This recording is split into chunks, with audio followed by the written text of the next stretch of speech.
abantu abasinga agenda nakuga nti munnange emirimu nginoonyezza kyokka ate nga gwe bw'otunula ebyokukola olaba bingi. Lwaki tulemwa okulaba ebyokukola? Ebiseera bingi owulira abantu abakutegeeza ng'ebyokukola bwe byababula.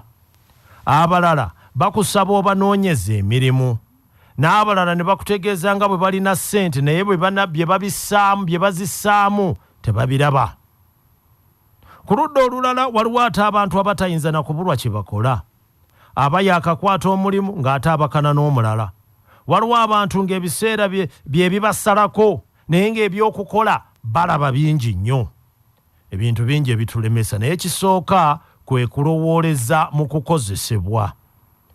Abantu bangi buli lw'olowooza ku by'okukola ekimujjira amangu kwe kunoonya omulimu bamukozese. Abalala tebakoma ku kyakulowooza ku kukozesebwa kyokka naye ate ababakozesa nabo balondamu balonde. Ewagundi nkola, eyo sikola, wano naatambuza, wano sitambuza.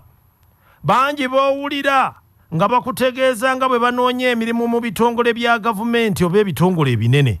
Naye ng'ate twakirambuludde dda nti emirimu mingi omuntu gy'ayinza okukola nga talinze kumukozesa. Ensonga ey'okubiri, obugayaavu mu kunoonya emirimu. Ekyokwekozesa ne bwe tugira nga tukitadde ku bbali, emirimu gy'okukozesebwa nagyo mingi ddala singa omuntu aba ataddemu obunyiikivu. Waliwo omuntu eyantegeeza nga bwe yali anoonyezza emirimu ne gimubula. Namuwakanyizaawo n'emirimu bwe gitayinza kubula. Nalaba agenda kulayira kwe kumubuuza mu bitundu bya Uganda gye yali agenze okunoonya emirimu ne gimubulayo. Namubuuza oba yagendako e Kalangala oba Embaale ne Ssembabule oba ne Rukungiri n'awalala ng'anoonya emirimu ne gimubula.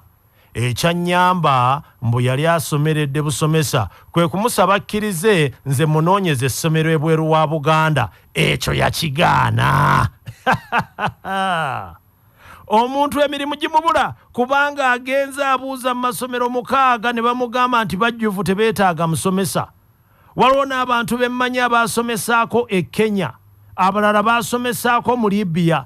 Naye omuntu bw'alaba okusomesa e Kalangala oba e Bundibujjo ng'aba avudde mu nsi eyo oba atawaanyizza bwereere okwogera ku by'okubulwa emirimu. Abanoonya ssente bazinoonya wonna, ne payida ne mu nsozi z'omulwezooli ne mu bizinga by'omu Kiyindi ne ku nsalo za Uganda ne mawanga amalala yonna banoonya ssente. Gwe batagambye kubuuka nsalo, ekikutiisa okunoonya omulimu nakyo kikusobera. Bw'avaawo n'alyoka akwewaanirako ng'emirimu bwe gitalabika.